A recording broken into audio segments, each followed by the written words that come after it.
For the next 20 minutes or so, you're going to meet a man and an idea. The man is Frank Malvestuto, and the idea is the TurboWing. The interview that follows covers the TurboWing in depth. But because it's revolutionary, we thought you'd like to know the credentials the man brings to the interview and to world transportation. Frank was an early contributor to scientific and conceptual design of manned spaceflight, including today's space shuttle.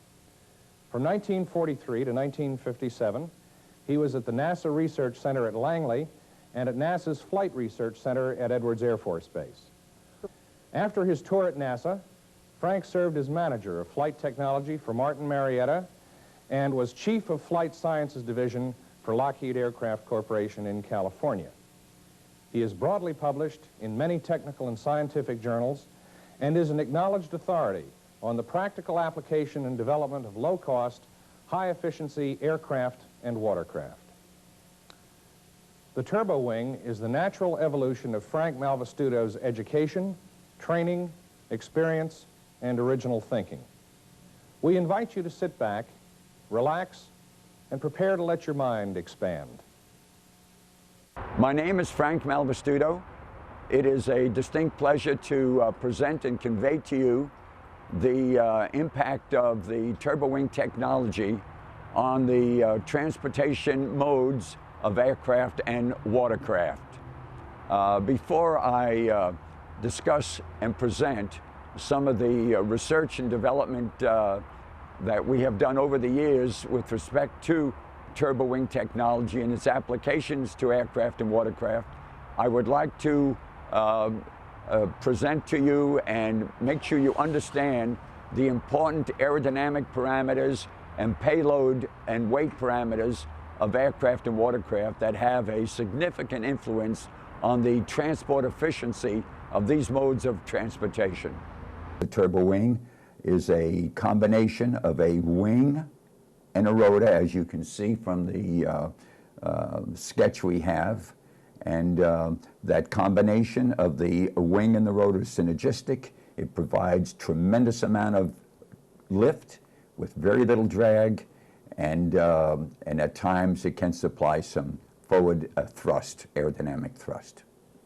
The chart you're now looking at is transport efficiency. Transport efficiency is the vertical coordinate on the chart. It is payload times speed. The horizontal coordinate is vehicle efficiency, which is the gross payload divided by horsepower. And in order to get high transport efficiency, we want to make sure that, and also to have the cost decrease in terms of operation, we want to make sure that our vehicle efficiency is extremely high. Again, that's the horizontal coordinate. And you can see that marine tankers have extremely good transport efficiency, and conventional aircraft do not have a high transport efficiency.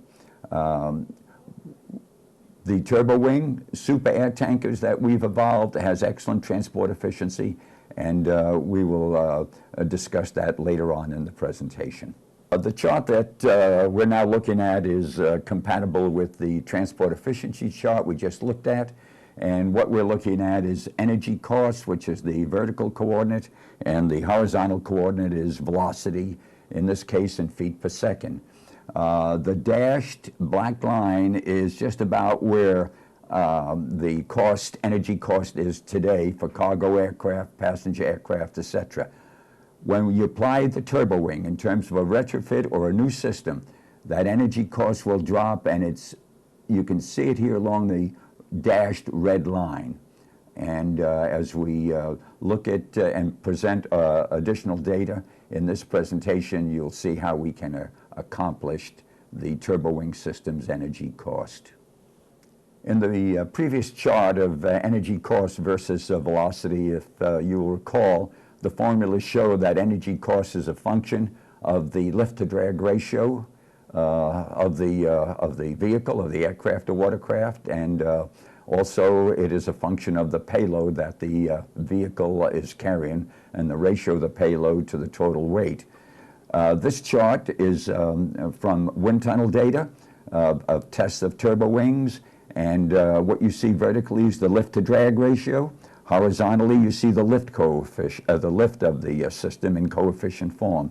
Note that when the RPM is 0, which says it's more or less a conventional wing, that the lift to drag ratio is somewhere about between 9 and 10, and that occurs at about a lift coefficient of about 0.5. Note, the turbo wing can give us values of lift to drag ratios as high as 30, and in that case, we're looking at lift coefficients of 2. Basically, it says we can get the high LOD that's necessary for low cost, and it's also telling us that we can get the high lift, which allows us to increase the payload. What we're now looking at is two pictures of smoke flows over turbo wings. The one on the left is for the turbo wing with the RPMs, the revolutions per minute equal to 0, which is sort of a standard wing. And on the right, the turbo wing with the RPMs operational. And if you compare the left sketch smoke flow, these are smoke flows incidentally, if you compare the left sketch with the smoke flow with the right one, in which the RPM is not 0, you can see the difference in the arching of the flow over the wing when the rotor is operational. And this is why we generate more lift and less drag than we do for a conventional wing. Over the years, we not only have conducted wind tunnel tests and model tests, but we also, many years back, took a Piper J4 aircraft, removed its wing, replaced the wing with a turbo wing, and you can see the leading edge of the wing, and there's the circular cutout. And what you're looking at is this aircraft in the process of taking off. It showed everything in terms of efficiency that we felt it would do from wind tunnel tests and additional model tests. What you're now looking at is one of many radio control models that we built and operated years back to determine the efficiency of the turbo wing. In this particular case, we not only flew the model, but during flight of the model, in a number of cases, we stopped the front engine, and therefore the prop obviously was not operating. There was no thrust to supposedly maintain the flight, but the rotors not only supplied the lift we needed, but it also supplied the forward thrust we needed, and the airplane flew at extremely low speeds. And this showed us, again, the possibility that our wings are absolutely stall-proof.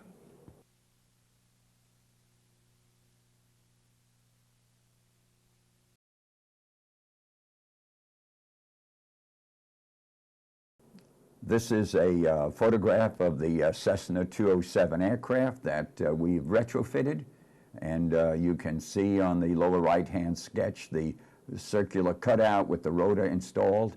And we have flown this airplane many, many times, matter of fact, a couple hundred times, to prove over and over again the efficiency of the turbo wing concept.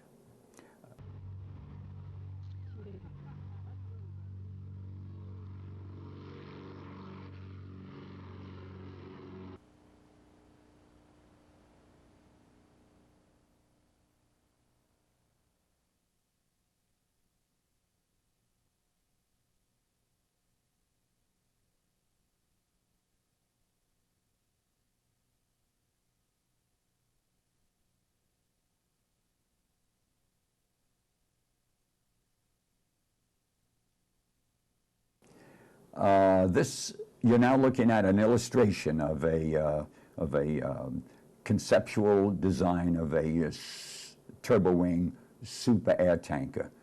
This system can carry payloads that have never been carried before, and it can do it at speeds between 200 to 250 miles an hour. You're now looking at a series of photographs of a Cessna 337 aircraft.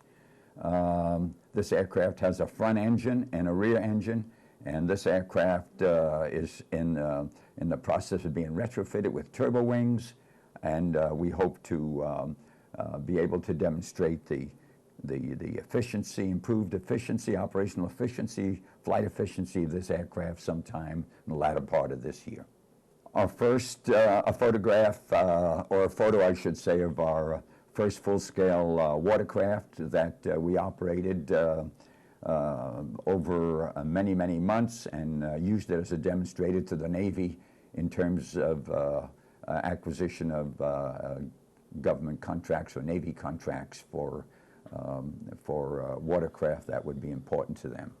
Based on the superb performance of our first watercraft,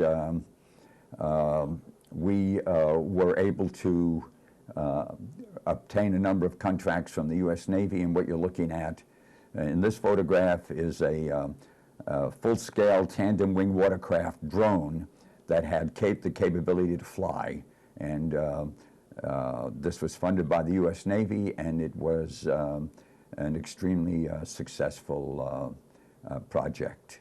The boat did everything that it was supposed to do. You're now looking at a watercraft, a Sea Ray boat equipped with a TurboWing. This craft was used in naval offshore demonstrations, and it did extremely well. It had high-speed capability. It had reduced profile operations and low wake. And again, based on these tests, we again proved over and over again the significance and contribution of TurboWing to watercraft operation. You're now viewing a sketch of a proposed retrofit to a 41-foot Coast Guard boat, and the retrofit is with TurboWings. There are the wings. You can see them clearly, and on the back end, we also had a TurboWing that allowed us to trim the boat properly. The conceptual retrofit, TurboWing retrofit to the Coast Guard boat that we looked at in the previous chart had some interesting characteristics based on water tunnel tests that were conducted and funded by the Coast Guard. And what you're looking at here on this chart is speed along the vertical axis in miles per hour against horsepower required to achieve these speeds with the standard craft, that is without the TurboWings, and then with the TurboWings. And the importance, the improvements, I think you can see are very, very significant. You're looking at a conceptual design of a 600-passenger watercraft utilizing TurboWings, tandem arrangement, front wing, rear wing. This craft, we are sure in today's market would find would be very, very acceptable because, again, of its speed capability and its low-cost operational capability. Okay, up. He's going to apply power now to the rotor, and you'll see the change in the performance of the boat. The boat is beautifully trimmed with the rotor operating, and you can see the acceleration of the craft and the fact that the rotor does bring up the rear of the craft and trims it out so we can get high speed.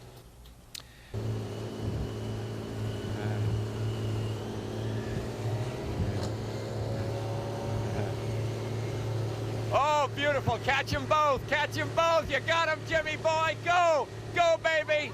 Get them. Come on, Dennis. Get in this race. Yeah, I'm in it. That guy probably has 5 times our horsepower.